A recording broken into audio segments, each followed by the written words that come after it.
Bonjour les amis, c'est moi votre ami Harry ici. Encore une petite vidéo aujourd'hui ce soir pour nous, pour toujours dans le cadre de notre entreprise de nettoyage. Alors ce soir, j'aimerais encore une fois répondre à d'autres questions qui m'ont été posées, envoyées par nos amis. Alors comme je l'ai toujours dit, les amis m'envoient des emails. Bien sûr que je réponds directement aux emails, mais je pense que quand je trouve que ce sont vraiment des bonnes questions que les autres en bénéficieront aussi, je me dis de partager avec tout le monde parce qu'on ne sait jamais.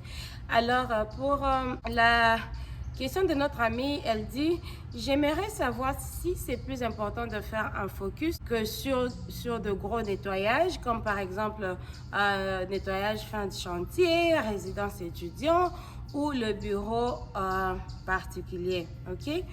Et moi, ma réponse est celle-ci. Et je pense que je l'avais déjà dit dans beaucoup de mes vidéos. Moi, je ne conseillerais à personne de commencer avec juste une chose en particulier. Moi, je pense que lorsque vous commencez quelque chose, et je pense que ça s'applique dans toutes choses dans la vie, juste commencer et puis après, c'est en travaillant, en ayant de l'expérience que vous saurez réellement si vous voulez vraiment, premièrement d'abord, si vraiment vous voulez vous lancer dans la chose et aussi si vraiment ce que vous voulez faire est vraiment ce que vous voulez faire, si je peux dire ça. Dans le cadre de notre entreprise de nettoyage, je sais qu'il y a, comme elle vient de poser sa question, il y a les résidences, il y a les travaux de fin de chantier, il y a les commerciales, il y a vraiment beaucoup de nettoyages que vous pouvez faire. Il y a aussi des nettoyages qui sont spécialisés. Par exemple, il y a des gens qui font seulement les nettoyages de moquettes, les tapis et tout. Il y a des personnes qui sont seulement spécialisées dans le window cleaning, c'est-à-dire juste nettoyer les fenêtres, les vitres et tout. Alors, pour le moment, comme je l'avais dit, moi, je ne suis pas dans une chose spécifique. Je suis dans les résidences, je suis dans les commerciales. Et quand je parle de commercial, je parle de tout, c'est-à-dire, j'inclus tout, j'inclus les écoles, les garderies. J'ai des clients et tous mes clients sont différents. Vous voyez un peu. Alors, ce que j'aimerais dire, c'est que ça dépend aussi de comment vous structurez votre business, ok?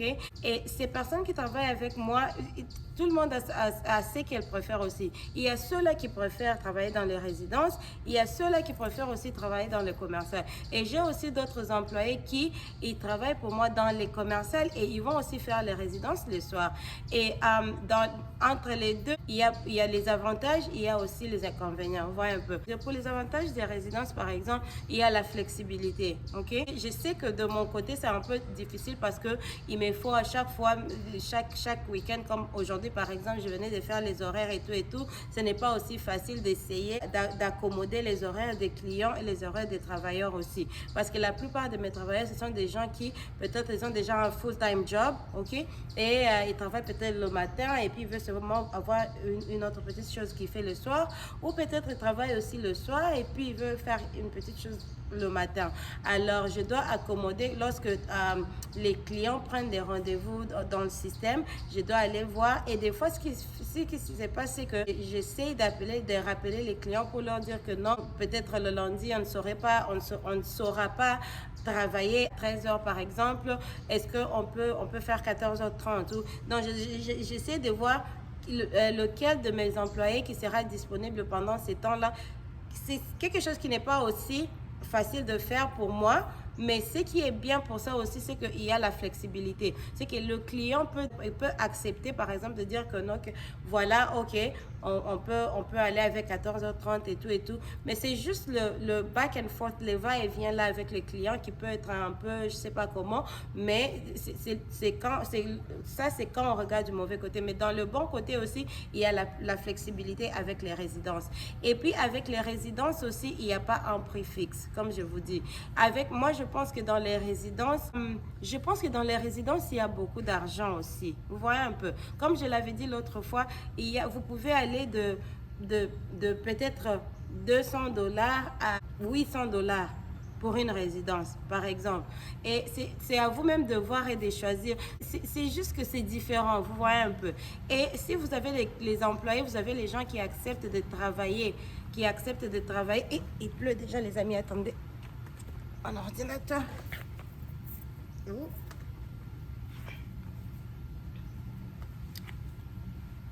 Donc, si vous avez Les employés qui acceptent de travailler, de faire les résidences pour vous, pourquoi pas? Vous voyez un peu. Donc, c'est un peu ça. Et du côté de commercial aussi, c'est bien. Pourquoi? Parce que une bonne chose avec le commercial, c'est que lorsque vous signez un contrat, c'est ce qu'on appelle le ongoing contract. C'est-à-dire que vous signez un contrat, par exemple, d'une année et vous êtes sûr de vos revenus. Vous êtes sûr que pendant cette année-là, aussi longtemps que je travaille bien, j'aurai toujours ces clients-là. Et c'est facile aussi de faire aussi vos calculs par rapport à tous vos entrées et tout. Vous savez déjà que chez ces clients, on travaille 20 ou 40 heures par semaine. Et voilà, c'est ce qu'il y a entre et tout.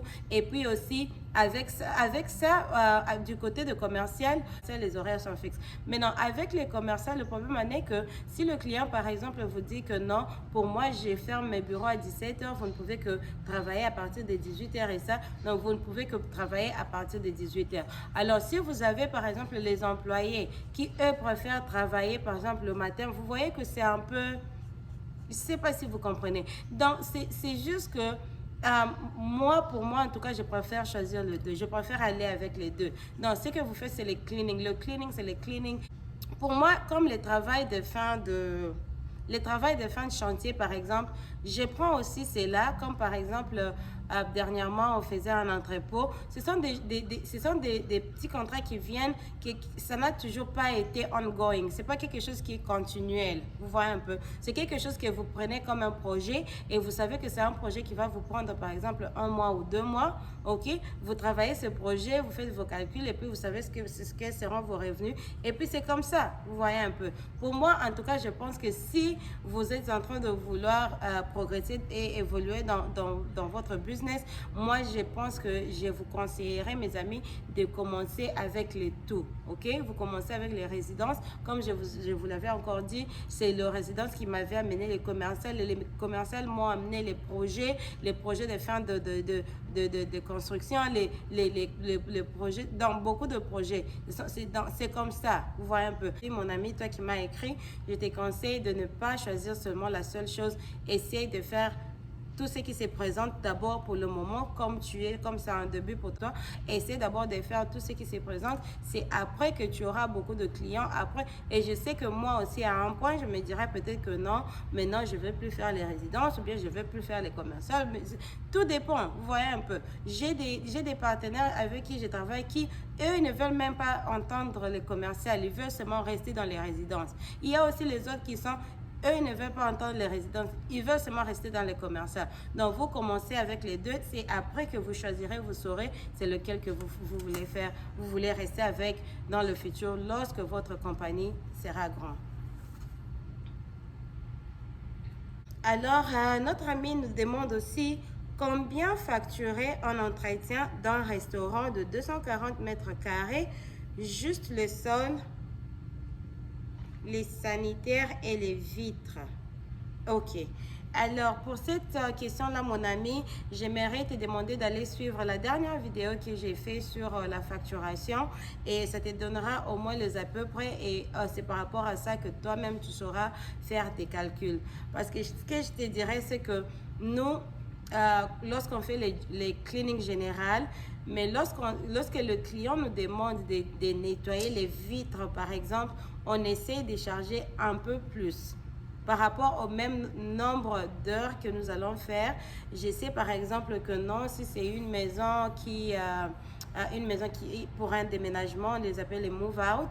Si c'est un move-out, par exemple, je sais qu'on est obligé de faire les vitres, alors j'envoie une autre personne, donc ça devient un extra. J'envoie une autre personne sur les deux peut-être personnes qui sont sur l'horaire de faire le nettoyage général. J'envoie une autre personne pour faire les vitres, par exemple. Donc, parce que les vitres, si vous voulez seulement vous focaliser sur les vitres, ça devient quelque chose de différent et là, il faudra prendre en compte beaucoup d'autres choses. Vous voyez un peu. Mais si c'est juste une maison normale et vous voulez faire les vitres, je charge les clients juste un extra pour envoyer une autre personne pour nettoyer les vitres, par exemple, pour le moment, parce que je ne suis vraiment pas juste focalisée dans le nettoyage des vitres pour le moment. Je sais qu'à un point, je voudrais aussi me spécialiser dans d'autres types de cleaning, comme par exemple le carpet cleaning, dans le nettoyage des tapis et moquettes, parce que j'ai déjà une machine. je ne suis pas encore dans ça, ok? Donc c'était un peu ça, mes amis. Comme je l'avais dit encore dans la dernière vidéo, c'est juste question de regarder et voir ce que vous pensez facturer, parce que comme je l'avais dit, il y a toujours dans chaque ville, il y a une échelle de prix. Donc vous regardez par exemple dans votre ville combien on charge pour nettoyer un restaurant par heure, ok? Et c'est pourquoi, comme je l'avais dit encore, donc vous allez avec un contrat au mois et puis vous allez vous-même essayer le job en question. Lorsque vous essayez le job en question, vous voyez que non, ça vous prend autant d'heures, par exemple, pour faire le nettoyage. Vous-même, vous aurez à faire vos calculs et voir ce que vous pouvez charger, combien, par exemple, l'heure, voyez. Parce qu'il il y a ce qu'on appelle les man hours et puis il y a ce qu'on appelle les labor hours, ok? Dans les heures de travail et puis les heures le nombre de personnes que vous envoyez pour faire un travail en particulier.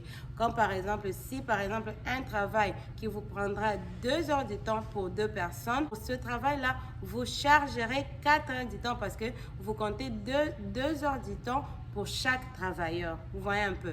Donc c'est un peu ça. C'est juste question d'aller faire le job et puis vous voyez. Et comme j'avais dit encore dans la dernière vidéo, les cleanings général pour le bureau par exemple, c'est quelque chose qui est un peu plus facile. On commence par 2000 pieds carrés, ok? Mais lorsqu'il s'agit maintenant des cleanings, la cuisine c'est quelque chose qui demande beaucoup plus d'attention. Il y a les huiles, il y a vraiment beaucoup de choses dans la cuisine. Alors là, vous êtes obligé de travailler un peu plus lentement qu'on travaille juste en bureau normal où vous enlevez la poussière et tout. Alors avec ça, moi je chargerai à partir de 1000 pieds carrés à 1500 pieds carrés l'heure. C'est ce que je chargerai, ok? Et puis vous allez sur Google et vous regardez pour votre ville, par exemple, quelle est l'échelle des prix pour charger pour une cuisine. Et là, ça vous dira, et puis vous regardez par rapport aux mesures et les superficies de la cuisine que vous voulez faire. C'est à partir de cela que vous saurez, par exemple, que non, moi, je chargerai pour cette cuisine, par exemple, 45 $ l'heure. Et puis, pour les heures, vos superficies seront entre 1000 pieds carrés et 1500 pieds carrés par heure. Ça dépend aussi de la grandeur de la cuisine, ok? Mais aussi, vous devez prendre en compte que est-ce que lorsque vous allez faire le nettoyage de la cuisine, est-ce que vous allez nettoyer au-dedans des appareils électroménagers? Parce que là aussi, ça devient autre chose, ok?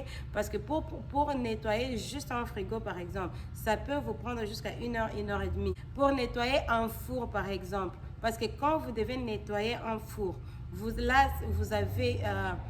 il y a des produits spécifiques que vous devez utiliser pour le nettoyage de four. Ça va vous prendre combien de temps pour attendre jusqu'à ce que les huiles et tout cela puissent se décomposer pour que vous puissiez faire vos nettoyages. Vous voyez un peu. Donc, les amis, on a beaucoup de choses à partager par rapport à ce truc de nettoyage. Et en tout cas, je vous dis toujours, vos questions sont toujours welcome parce que ça nous aide aussi et puis ça aide aussi d'autres amis. Vous voyez un peu les amis. Parce que quand je charge par exemple les prix pour un move-out, la plupart de move-out, on est obligé de faire les frigos, on est obligé de faire aussi les cuisines et les cuisinières. Vous voyez? Alors, je prends toutes ces choses-là en compte avant de facturer une maison pour un move-out parce que je sais que je dois nettoyer au-dedans des appareils électroménagers. C'est un peu ça, les amis.